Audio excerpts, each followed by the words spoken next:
صل على سيدنا ومولانا محمد وعلى بسم اللہ الرحمن الرحیم۔ السلام علیکم ناظرین و سامعین کرام۔ پروگرام یاد الہی دیکھنے کے لیے، یاد الہی کے سابقہ تمام پروگرامز دیکھنے کے لیے، بالخصوص وظائف دیکھنے، سننے، جاننے اور پڑھنے کے لیے آپ ہمارے یوٹیوب چینل یاد الہی یعنی YAADE_EILAHI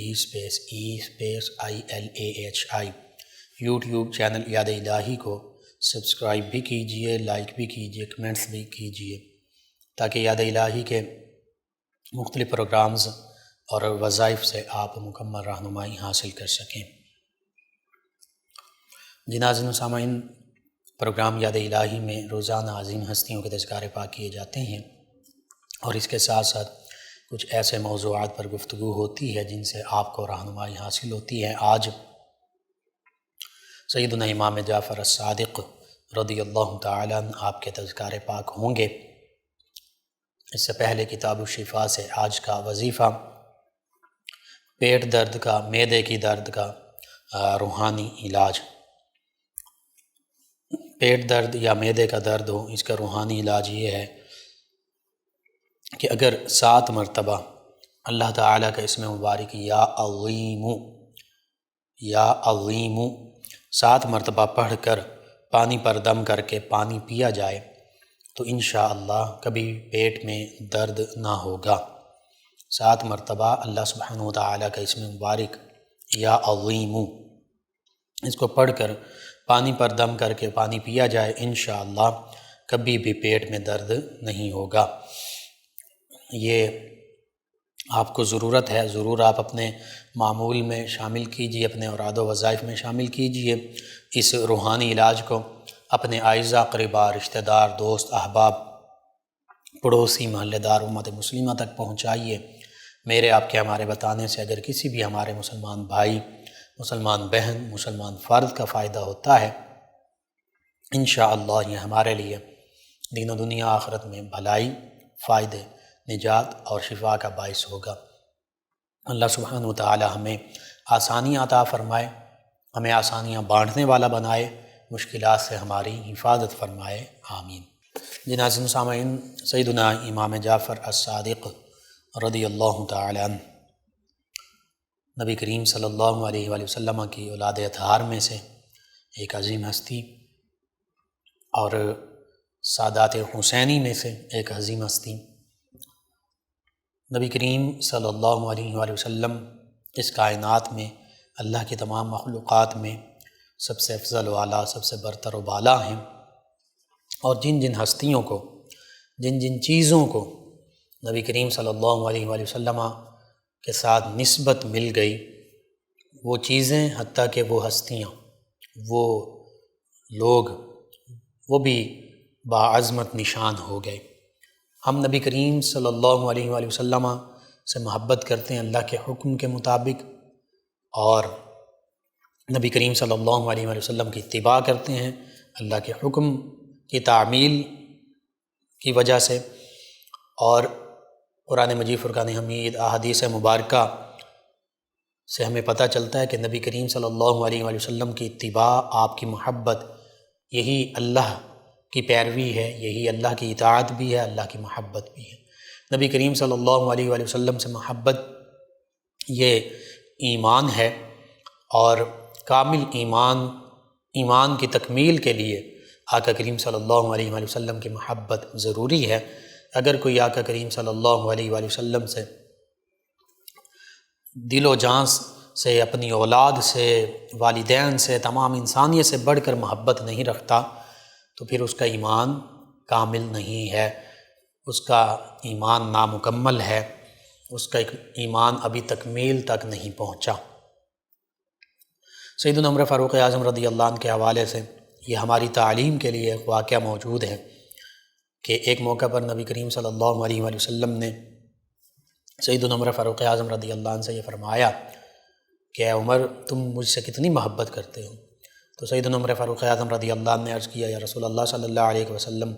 بہت زیادہ محبت کرتا ہوں، لیکن میں اپنی جان سے اپنی زندگی سے، اپنی جان سے سب سے زیادہ محبت کرتا ہوں۔ تو نبی کریم صلی اللہ علیہ وآلہ وسلم نے فرمایا کہ مجھ سے محبت جو ہے یہ سب سے زیادہ ہونی چاہیے، ہر چیز سے بڑھ کر، جیسے لا یؤمن احدکم حتی اکون احب الیہ من والدہ وولدہ والناس اجمعین، فرمایا کہ تم میں سے کوئی اس وقت تک مومن ہو ہی نہیں سکتا جب تک وہ اپنے والد، اپنے بیٹے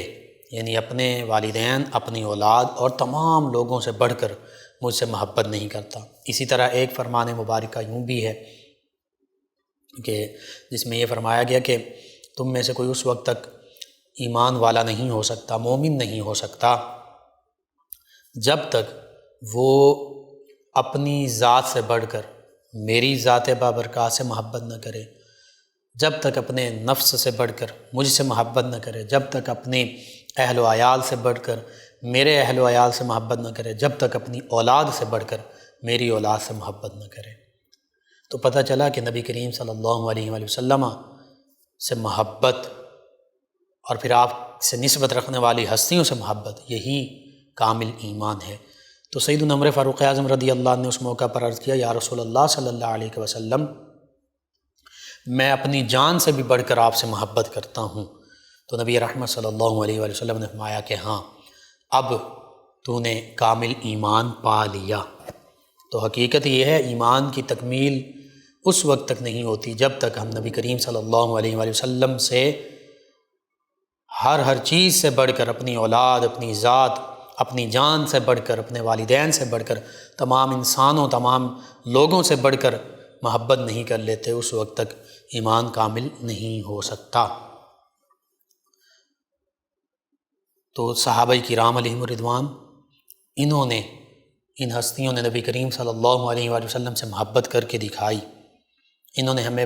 اپنے عمل سے بتا دیا کہ آقا کریم صلی اللہ علیہ وآلہ وسلم کے ساتھ محبت کیسے ہونی چاہیے۔ پھر نبی کریم صلی اللہ علیہ وآلہ وسلم کا گھرانہ، جس میں بالخصوص نبی کریم صلی اللہ علیہ وآلہ وسلم کے والدین کریمین طیبین طاہرین بھی شامل ہیں، آقا کریم صلی اللہ علیہ وآلہ وسلم کے آباء و اجداد بھی شامل ہیں، نبی کریم صلی اللہ علیہ وآلہ وسلم کے چچا جان، پھوپھیاں جان، نبی کریم صلی اللہ علیہ وآلہ وسلم کے دیگر قرابت دار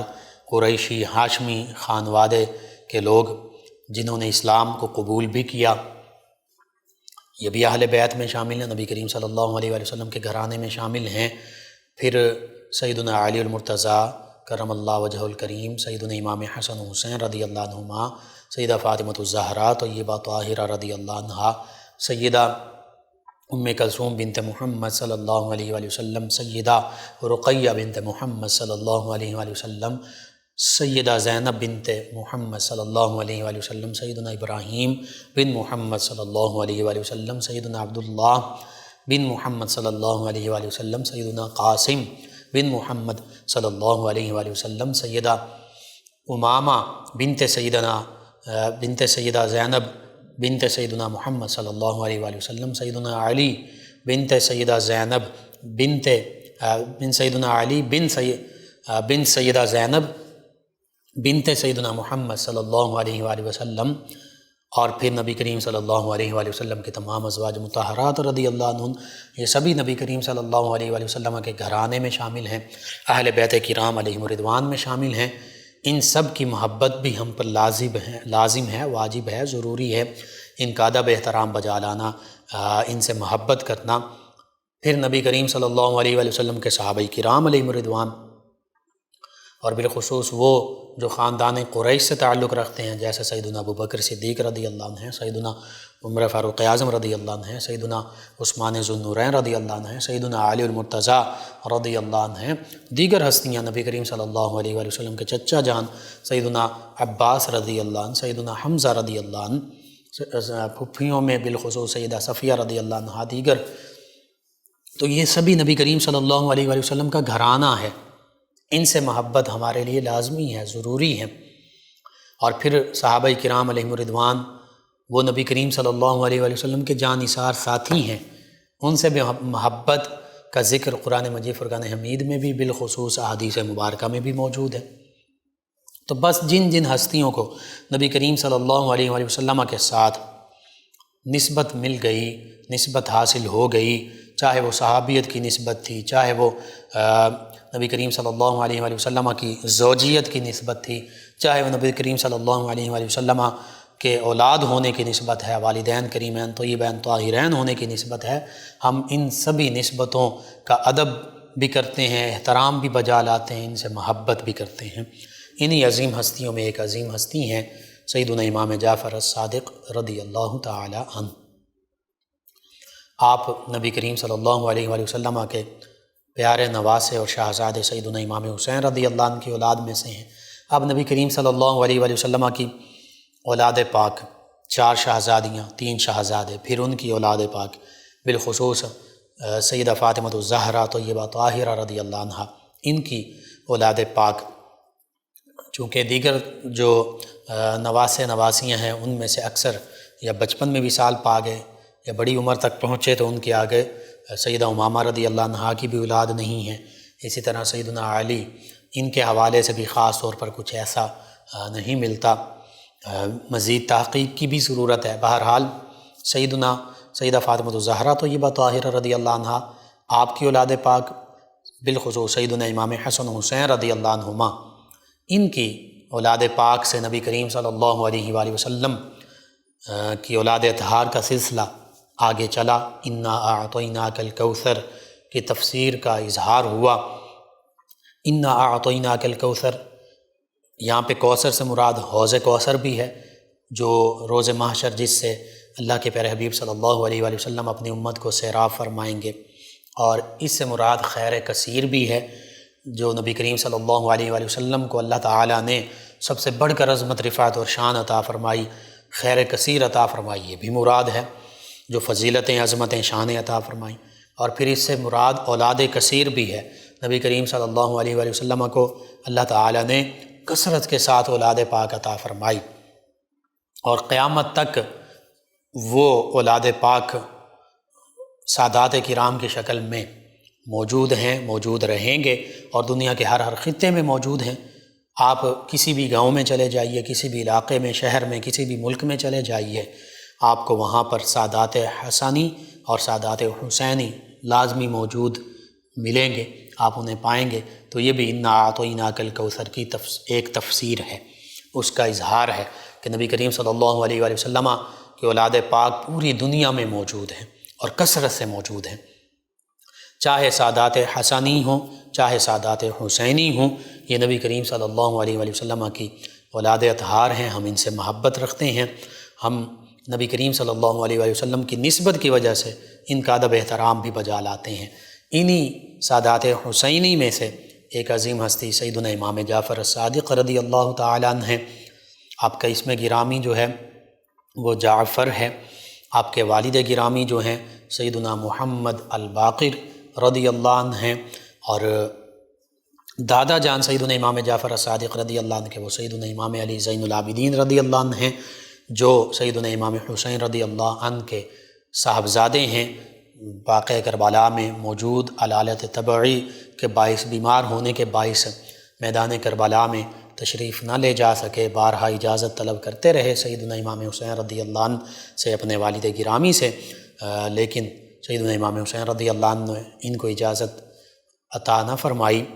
اور یہ میدان کربلا میں موجود تھے۔ اسی طرح سیدنا امام محمد باقر رضی اللہ عنہ، ان کے حوالے سے ملتا ہے کہ یہ بھی میدان کربلا میں موجود تھے، 4 سال ان کی عمر مبارکہ تھی۔ اسی طرح سادات حسنی میں سے، چونکہ یہ سادات حسینی میں سے سیدنا امام علی زین العابدین رضی اللہ عنہ اور سیدنا امام محمد الباقر رضی اللہ عنہ، یہ 2 شہزادے، یہ 2 ہستیاں میدان کربلا سے یعنی وہاں ان کی شہادت نہیں ہوئی، وہاں سے واپس مدینہ طیبہ تشریف لائے۔ اور سادات حسنی میں سے بھی ایک شہزادے ایسے تھے، اگرچہ سیدنا امام حسن رضی اللہ عنہ کے 4 شہزادے جو ہیں انہوں نے میدان کربلا میں شہادت پائی، جن میں بالخصوص سیدنا امام قاسم بن سیدنا امام حسن رضی اللہ عنہ، آپ کا نام اس میں گرامی معروف ہے۔ ایک اور شہزادے سیدنا امام حسن رضی اللہ عنہ کے، وہ واقعہ کربلا میں شدید زخمی ہوئے، اور دشمنان سیدنا امام حسین رضی اللہ عنہ، اشقیاء کی جو فوج تھی، یزیدی فوج، انہوں نے یہ سمجھا کہ یہ شہید ہو گئے ہیں، اور اس موقع پر ان یزیدی فوج سے آنکھ بچاتے ہوئے وہاں پر قریبی موجود ایک قبیلہ غالباً اسدی یا ازدی قبیلہ، انہوں نے سیدنا امام حسن مثنیٰ بن سیدنا امام حسن مجتبیٰ رضی اللہ عنہما ان کو اپنے قبیلے میں لے گئے۔ شدید زخمی حالت میں جب یہ تھے تو ان کی تیمارداری کی، ان کی مرہم پٹی کی، ان کا علاج معالجہ کیا، ان کی خدمات سر انجام دیں۔ تو یوں سیدنا امام حسن رضی اللہ عنہ کے شہزادے سیدنا امام حسن مثنیٰ رضی اللہ عنہ یہ واقعہ کربلا میں شہید نہیں ہوئے، شدید زخمی ہوئے۔ بعد میں پھر انہی کی اولاد پاک سے آگے حسنی سادات کا سلسلہ چلا، اور دوسری جانب حسینی سادات کا سلسلہ جو ہے وہ سیدنا امام علی زین العابدین رضی اللہ عنہ سے چلا۔ سیدنا امام محمد الباقر رضی اللہ عنہ کے صاحبزادے، پھر سیدنا امام باقر کے شہزادے سیدنا امام جعفر صادق رضی اللہ تعالی عنہ۔ اب سیدنا امام جعفر الصادق رضی اللہ عنہ ان کے حوالے سے جب ہم دیکھتے ہیں، ددیالی خاندان کا میں نے ذکر کر دیا کہ سیدنا امام حسین رضی اللہ عنہ، سیدنا علی المرتضیٰ، سیدہ فاطمہ الزہرا، طیبہ طاہرہ رضی اللہ عنہما و رضی اللہ عنہم اجمعین، ان سے یہ سلسلہ نسب نبی کریم صلی اللہ علیہ وسلم کے ساتھ متصل ہو جاتا ہے۔ دوسری طرف جب سیدنا امام جعفر الصادق رضی اللہ تعالی عنہ کا ہم ننیالی سلسلہ نسب دیکھتے ہیں تو آپ کا ننیالی سلسلہ نسب آپ کی والدہ ماجدہ، آپ کے نانا جان، ان سے ہوتا ہوا سیدنا آپ کے پڑنانا جان، ان سے ہوتا ہوا پھر سیدنا ابو بکر صدیق رضی اللہ تعالی عنہ سے متصل ہو جاتا ہے۔ چونکہ سیدنا امام جعفر الصادق رضی اللہ عنہ جو ہیں، ان کی والدہ ماجدہ کا نام ہے سیدہ ام فروہ رضی اللہ تعالی عنہا، اور یہ سیدہ ام فروہ رضی اللہ تعالی عنہا جو ہیں یہ سیدنا ابو بکر صدیق رضی اللہ تعالی عنہ کی پڑپوتی ہیں۔ یعنی سیدہ ام فروہ رضی اللہ عنہا جو سیدنا امام جعفر الصادق رضی اللہ تعالی عنہ کی والدہ ماجدہ ہیں، ان کا سلسلہ نسب یوں ہے: سیدہ ام فروہ بنت سیدہ اسماء بنت سیدنا عبد الرحمن بن سیدنا ابو بکر صدیق رضی اللہ عنہم اجمعین۔ یعنی سیدہ ام فروہ جو ہیں یہ سیدنا ابو بکر صدیق رضی اللہ عنہ کی پوتی سیدہ اسماء رضی اللہ عنہا کی بیٹی ہیں۔ تو یوں سیدہ ام فروہ بنت سیدہ اسماء بنت سیدنا عبد الرحمن بن ابی بکر رضی اللہ عنہم اجمعین، اور پھر سیدہ ام فروہ رضی اللہ عنہا کے والد گرامی کون ہیں؟ سیدنا قاسم بن سیدنا محمد بن سیدنا ابو بکر صدیق رضی اللہ عنہ اجمعین۔ تو یوں سیدہ ام فروہ رضی اللہ عنہا جو ہیں یہ سیدنا ابو بکر صدیق رضی اللہ عنہ کی پڑپوتی بھی ہیں، پڑ نواسی بھی ہیں۔ یعنی سیدہ ام فروہ رضی اللہ عنہا کے والد گرامی بھی سیدنا ابو بکر صدیق رضی اللہ عنہ کے پوتے ہیں، سیدنا قاسم بن محمد بن ابی بکر رضی اللہ عنہ اجمعین، اور والدہ ماجدہ بھی سیدنا ابو بکر صدیق رضی اللہ عنہ کی پوتی ہیں، یعنی سیدہ اسماء بنت سیدنا عبد الرحمن بن سیدنا ابو بکر صدیق رضی اللہ عنہ اجمعین۔ اس وجہ سے سیدنا امام جعفر الصادق رضی اللہ عنہ فرمایا کرتے تھے کہ ولدنی ابو بکر صدیق مرتین، کہ مجھے سیدنا ابو بکر صدیق رضی اللہ تعالی عنہ نے 2 مرتبہ میں آپ سے پیدا ہوا ہوں، مجھے آپ سے دوہری نسبتیں حاصل ہیں۔ وہ یہی وجہ تھی کہ آپ کی والدہ ماجدہ سیدنا امام جعفر الصادق رضی اللہ عنہ کی سیدہ ام فروہ رضی اللہ عنہا یہ سیدنا ابو بکر صدیق رضی اللہ عنہ سے دوہری نسبتیں رکھتی ہیں، پڑ پوتی بھی ہیں، پڑ نواسی بھی ہیں۔ تو یوں سیدنا ابو بکر صدیق رضی اللہ عنہ کا جو خاندان ہے، اور خود سیدنا ابو بکر صدیق رضی اللہ عنہ یہ سیدنا امام جعفر صادق رضی اللہ عنہ کے ننیالی خاندان میں شامل ہیں۔ تو ننیال کی طرف سے سیدنا امام جعفر صادق رضی اللہ عنہ صدیقی ہیں، ددیال کی طرف سے آپ حسینی ہیں۔ تو یوں اتنی پاکیزہ نسبتیں آپ کو حاصل ہیں۔ لقب جو ہے آپ کے کئی القابات ہیں، جن میں سے بالخصوص سب سے مشہور و معروف لقب صادق ہے۔ اب اس لقب پر غور کریں تو یہ لقب وہ ہے جو نبی کریم صلی اللہ علیہ وآلہ وسلم کا لقب تھا، صادق و امین، تو نبی کریم صلی اللہ علیہ وآلہ وسلم کی نسبت بھی حاصل، اور پھر سیدنا ابو بکر صدیق رضی اللہ عنہ جو صدیق اکبر ہیں ان کے لقب سے بھی حصہ ملا۔ صادق اور صدیق کا معنی یہی ہے، سچ بولنے والا، سچ کی تصدیق کرنے والا، سچے ہی سچے۔ تو حقیقت یہ ہے نبی کریم صلی اللہ علیہ وآلہ وسلم سے بڑھ کر کوئی سچا نہیں ہے تمام کائنات میں، اللہ کی تمام مخلوقات میں، اور پھر سیدنا ابوبکر صدیق رضی اللہ عنہ سے بڑھ کر کوئی سچا نہیں ہے تمام صحابہ کرام علیہم رضوان میں، اور پھر سیدنا امام جعفر صادق رضی اللہ عنہ سے بڑھ کر بھی کوئی سچا نہیں ہے۔ تو یہ سچوں کا ہی خاندان ہے، سچوں کا ہی گھرانہ ہے، اور سچوں کی ہی آپس میں یہ نسبتیں ہیں یا آپس میں رشتے ہیں۔ سیدنا ابوبکر صدیق رضی اللہ عنہ کی صاحبزادی سیدہ عائشہ صدیقہ رضی اللہ عنہا، صدیق باپ کی صدیقہ بیٹی، ہم مومنوں کی ماں ہیں، یعنی نبی رحمت صلی اللہ علیہ وآلہ وسلم کی زوجہ مطہرہ ہیں۔ تو یہ کتنے قریبی آپس میں تعلق ہیں، رشتہ داریاں ہیں، قربتیں ہیں ان تمام ہستیوں کی، آقا کریم صلی اللہ علیہ وآلہ وسلم کی سیدنا ابوبکر صدیق رضی اللہ عنہ کے ساتھ، سیدنا ابوبکر صدیق رضی اللہ عنہ کی آقا کریم صلی اللہ علیہ وآلہ وسلم کے ساتھ، سیدنا امام جعفر صادق رضی اللہ عنہ کی نبی کریم صلی اللہ علیہ وآلہ وسلم کے ساتھ، سیدنا امام جعفر صادق رضی اللہ عنہ کے سیدنا ابوبکر صدیق رضی اللہ عنہ کے ساتھ۔ کیسی قربتیں ہیں یہ، کیسی محبتیں ہیں۔ سیدنا امام جعفر صادق رضی اللہ تعالی عنہ کی ولادت باسعادت کے حوالے سے مختلف اقوال ہیں، خاص طور پر 2 اقوال کا ذکر کیا جاتا ہے۔ ایک قول یہ ہے جس کو اکثر مورخین نے لکھا کہ آپ کی ولادت باسعادت 8 رمضان المبارک 80 ہجری میں مدینہ طیبہ میں ہوئی۔ الفصول المہمہ میں یہ موجود، نور الابصار میں موجود، دیگر الامام الصادق اس میں موجود، دیگر کتب سیرت و تاریخ یعنی جو ائمہ اہل بیت اطہار علیہم رضوان کے حوالے سے بالخصوص کتب تاریخ ہیں ان میں یہ موجود۔ مدینہ طیبہ میں 80 ہجری میں آپ کی ولادت باسعادت ہوئی۔ بعض روایات میں یہ موجود ہے 8 رمضان المبارک، اور بعض روایات میں 17 رمضان المبارک کا ذکر بھی ملتا ہے۔ بہرحال سیدنا امام محمد الباقر رضی اللہ عنہ کہ آپ شہزادے ہیں، اور اگر آپ کی اولاد پاک کا ذکر کیا جائے تو آپ کے اولاد پاک میں سیدنا امام جعفر صادق رضی اللہ عنہ 6 صاحبزادے اور 1 صاحبزادی تھیں۔ جو صاحبزادے ہیں ان کا نام اسماعیل، 1 صاحبزادے، دوسرے صاحبزادے محمد،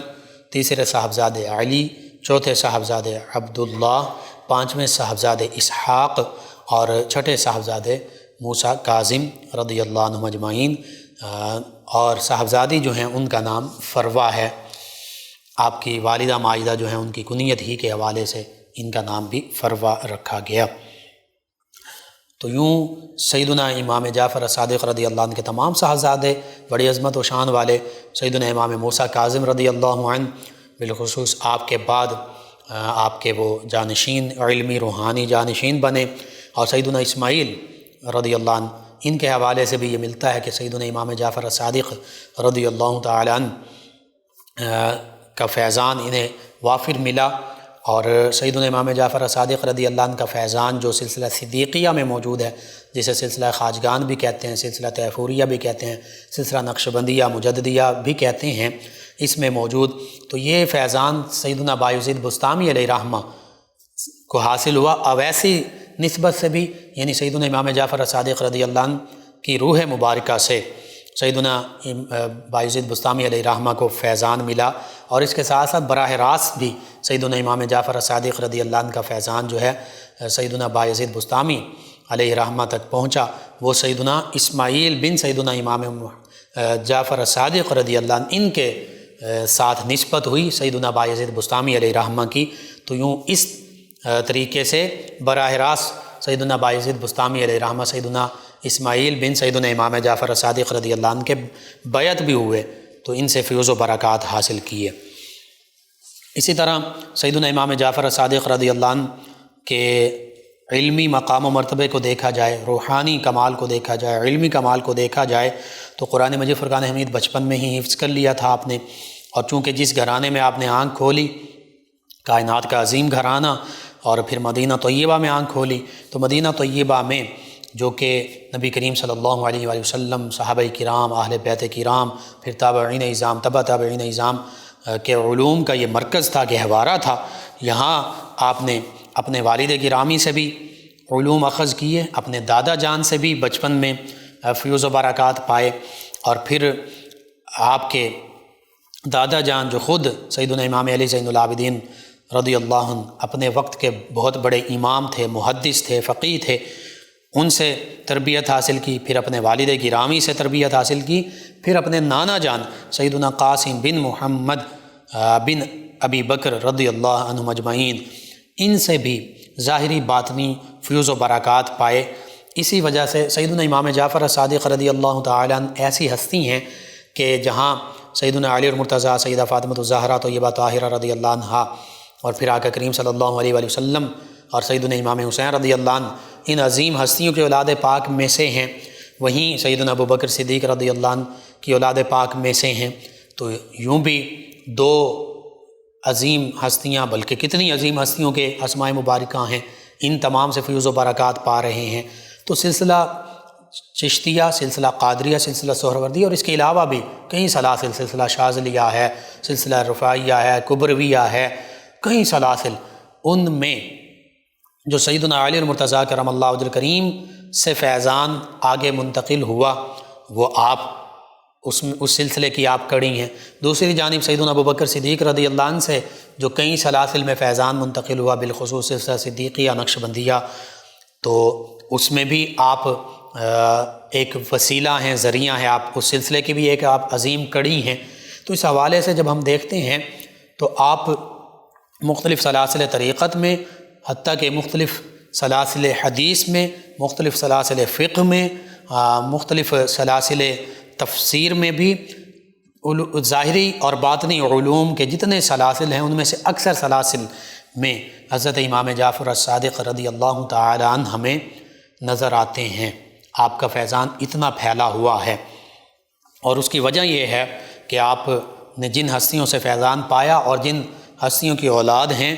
وہ نبی کریم صلی اللہ علیہ وآلہ وسلم کے ساتھ مختلف نسبتیں رکھتے ہیں۔ کوئی صحابیت کی نسبت رکھتے ہیں، کوئی اہل بیت ہونے کی نسبت رکھتے ہیں، کوئی نبی کریم صلی اللہ علیہ وآلہ وسلم کے سسر جان ہیں اور پہلے خلیفہ ہیں، کوئی داماد ہیں اور چوتھے خلیفہ ہیں، کوئی صحابی ہیں اور صحابیت میں بھی افضل البشر بعد از انبیاء کرام علیہ السلام سیدنا ابو بکر صدیق رضی اللہ عنہ ہیں، تو کوئی وہ ہیں جو جنہیں نبی کریم صلی اللہ علیہ وآلہ وسلم نے دنیا آخرت میں اپنا بھائی فرما دیا۔ تو یوں کائنات کی عظیم ترین نسبتیں سیدنا امام جعفر الصادق رضی اللہ عنہ کو ہر حوالے سے حاصل ہیں، اور پھر سیدنا امام محمد باقر رضی اللہ عنہ سے آپ نے قرآن و حدیث اور فقہ کا علم حاصل کیا۔ اس کے علاوہ جن مشائخ سے آپ نے حدیث مبارکہ روایت کی ان میں عطا بن ابی رباح، اسی طرح نافع جو سیدنا عبداللہ بن عمر رضی اللہ عنہ کے غلام ہیں اور یہ بہت بڑے فقیہ ہیں، ان سے علم اخذ کیا، اور امام زہری۔ اور پھر آپ نے جب ان تمام ہستیوں سے علوم، فیوز و برکات اخذ کیے تو آپ اپنے وقت کے بہت بڑے اساتذہ اور مشائخ میں آپ کا شمار ہوا، اور پھر آپ سے جنہوں نے علوم اور فیوز و برکات حاصل کیے ان میں امام اعظم سیدنا امام ابو حنیفہ نعمان بن ثابت رضی اللہ عنہ، سیدنا امام مالک رضی اللہ عنہ، اسی طرح سفیان ثوری، اسی طرح سفیان بن عیینہ، اور دیگر کئی نام جنہوں نے آپ سے قرآن و سنت، فقہ اور دیگر علوم اخذ کیے، حتیٰ کہ قرآن و حدیث اور فقہ کے حوالے سے اور تزکیہ باطن کے حوالے سے تو اکثر بڑے بڑے ائمہ، علماء، فقہاء، محدثین، مفسرین آپ کے شاگرد ہیں۔ اس کے ساتھ ساتھ جنہیں آج ہم دنیاوی علوم کہتے ہیں، جو کہ حقیقت میں اسلامی معاشرے میں اور اسلامی سلطنت میں، اسلامی ریاست میں، اور اسلام جب اوج کمال پر تھا تو اس موقع پر وہ قرآن و حدیث ہی سے اور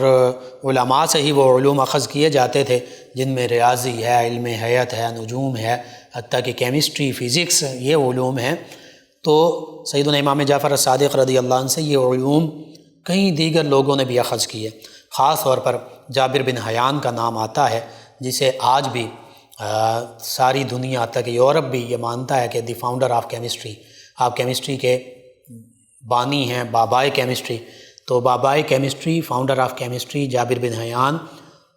یہ بھی سیدنا امام جعفر الصادق رضی اللہ عنہ کے شاگرد ہیں۔ سیدنا امام جعفر الصادق رضی اللہ عنہ سے انہوں نے کیمسٹری کا علم حاصل کیا۔ بہرحال سیدنا امام اعظم امام ابو حنیفہ رضی اللہ عنہ فرمایا کرتے تھے کہ لولا سنتان لہلک النعمان، فرماتے ہیں کہ میری زندگی کے اگر 2 سال نہ ہوتے وہ جو میں نے سیدنا امام جعفر الصادق رضی اللہ عنہ اپنے استاد گرامی ان کی بارگاہ میں گزارے، تو فرماتے ہیں کہ نعمان تو ہلاک ہو جاتا، تباہ و برباد ہو جاتا۔ یعنی سیدنا امام جعفر الصادق رضی اللہ عنہ سے امام اعظم امام ابو حنیفہ رضی اللہ عنہ نے اتنے زیادہ علوم اخذ کیے اور شاگرد ہونے پر فخر فرما رہے ہیں۔ اسی طرح دیگر کئی بڑے بڑے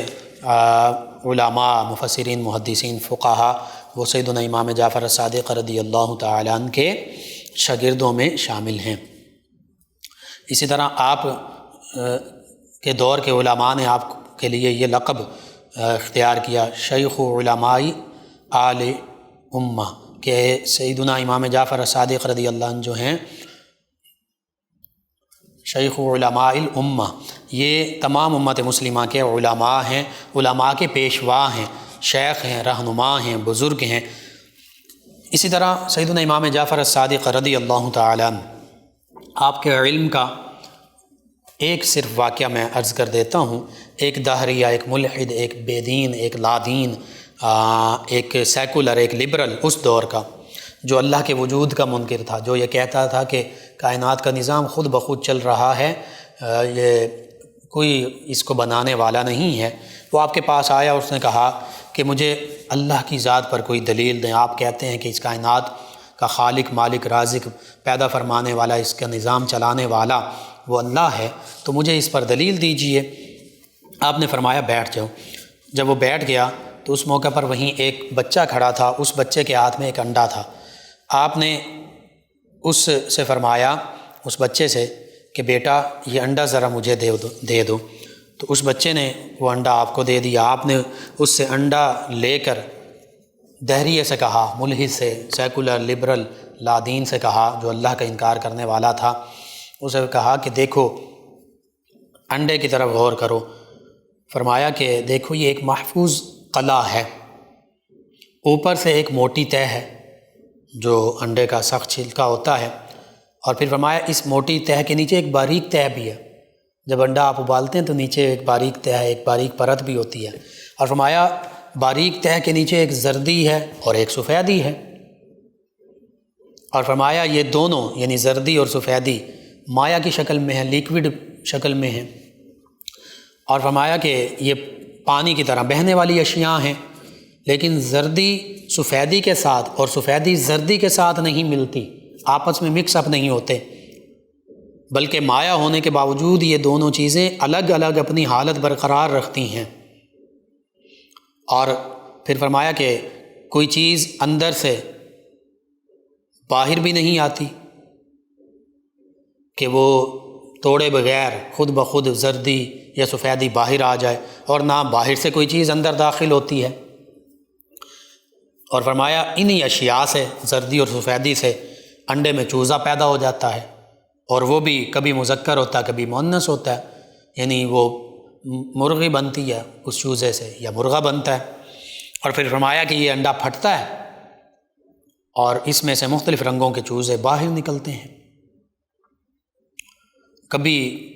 کسی رنگ کا چوزا ہوتا ہے، کوئی پیلے رنگ کے چوزے ہیں، کوئی سفید رنگ کے چوزے ہیں، کوئی اور رنگ کے چوزے ہیں، مختلف مرغیوں کے انڈوں کی بنیاد پر، دیسی مرغی ہے، عام مرغی ہے، ولایتی جسے بول دیتے ہیں، برائلر یا لیئر ہے، یا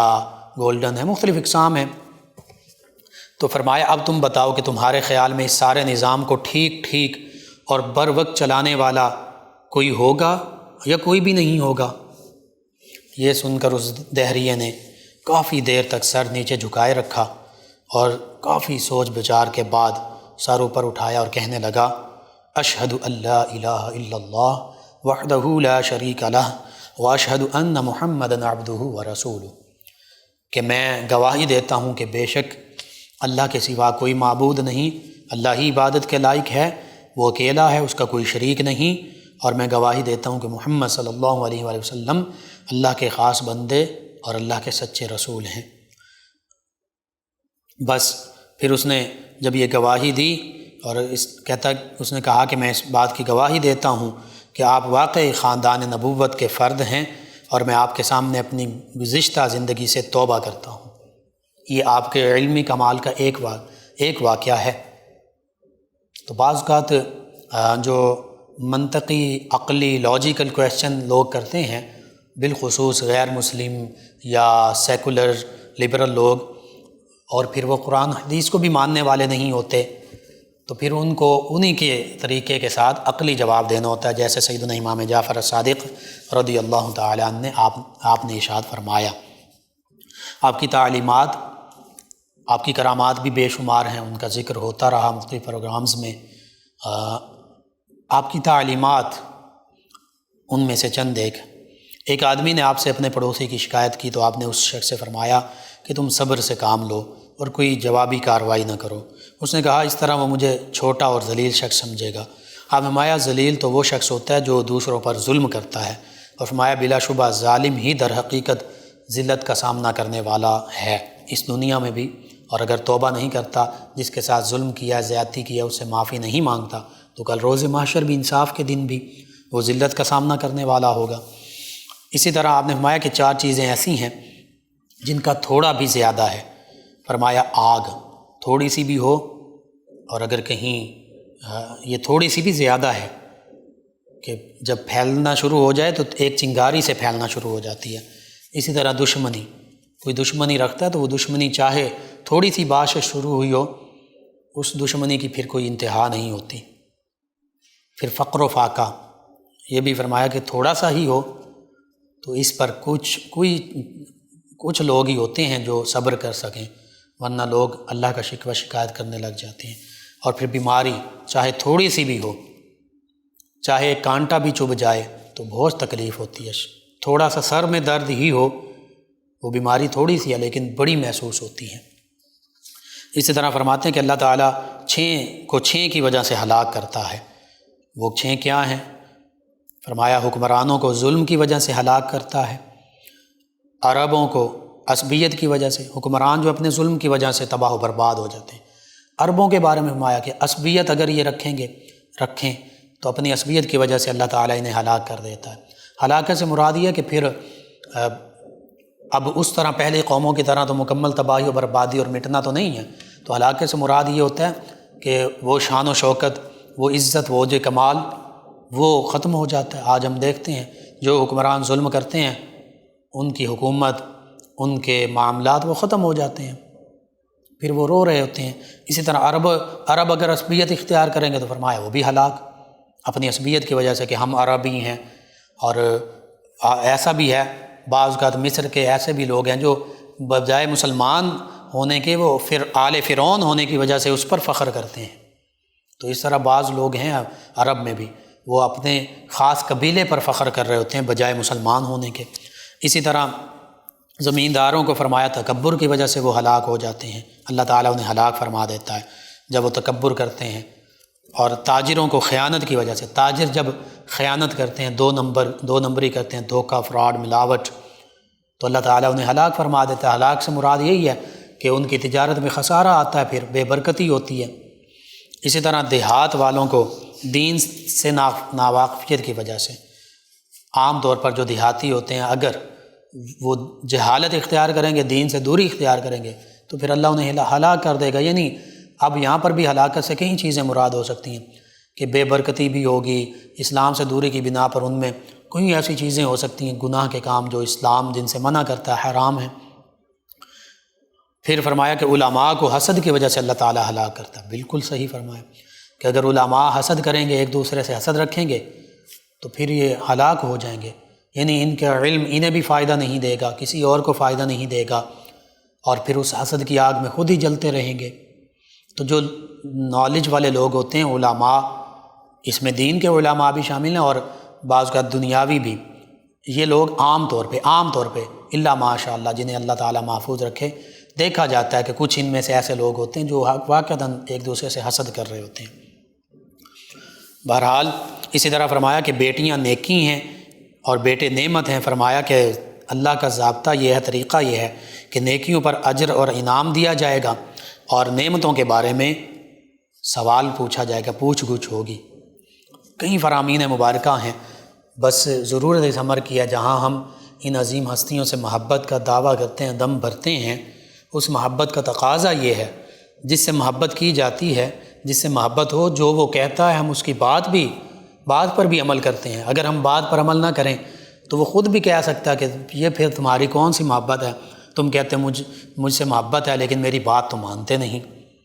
تو یہ عام محبت، والدین سے اولاد اگر کہے کہ ہم والدین سے محبت کرتے ہیں اور والدین کی بات نہ مانیں تو والدین کہہ سکتے ہیں کہ بھائی یہ کیسی محبت ہے کہ تم کہتے ہو ہم بڑی محبت کرتے ہیں، ابو جی آپ سے محبت کرتے ہیں، امی جی آپ سے محبت کرتے ہیں، لیکن بات نہیں مانتے۔ تو یہ ایک عام مثال ہے۔ تو اللہ کے حبیب صلی اللہ علیہ وآلہ وسلم، صحابہ کرام، اہل بیت کرام، جب ہم ان سے محبت کا اگر دعویٰ کرتے ہیں اور پھر ان عظیم ہستیوں کی تعلیمات پر عمل پیرا نہ ہوں تو پھر ان کی طرف سے یہ پوچھا جا سکتا ہے کہ تم محبت کا دعویٰ کرتے تھے، کیسی محبت؟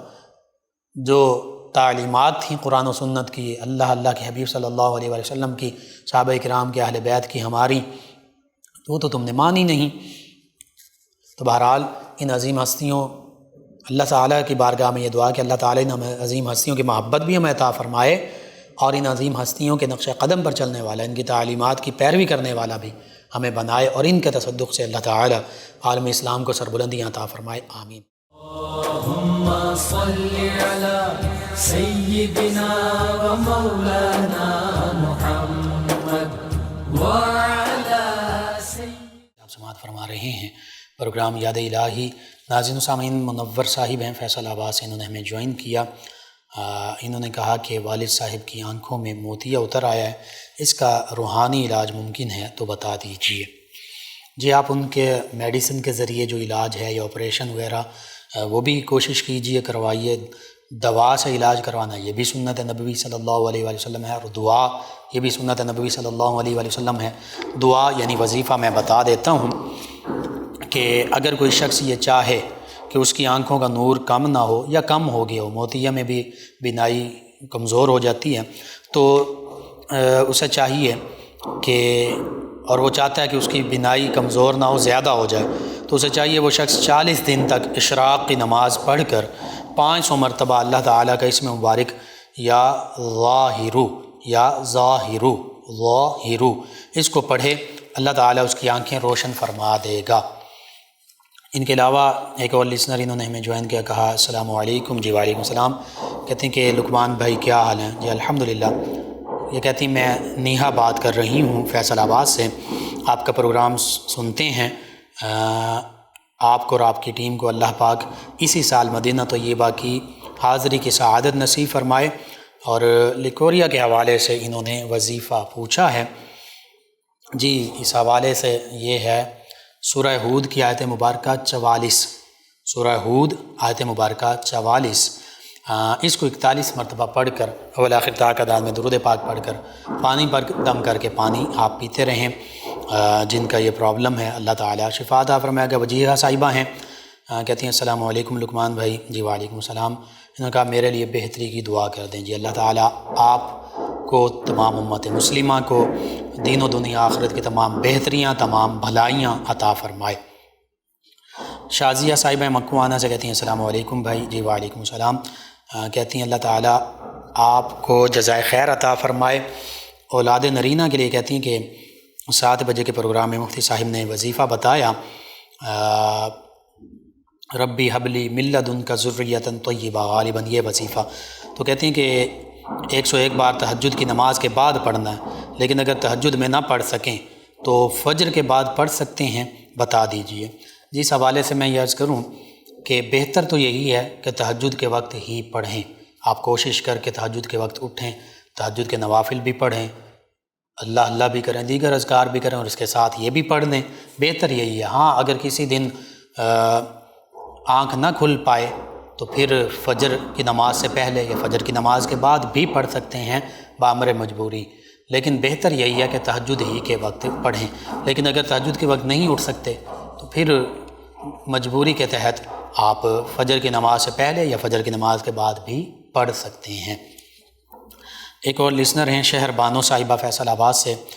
کہتے ہیں کہ میرا بیٹا بہت تنگ کرتا ہے، کوئی کام نہیں کرتا، کسی کام پر نہیں جاتا، اس کے لیے دعا فرما دیں جی، اللہ تعالیٰ بہتری فرمائے۔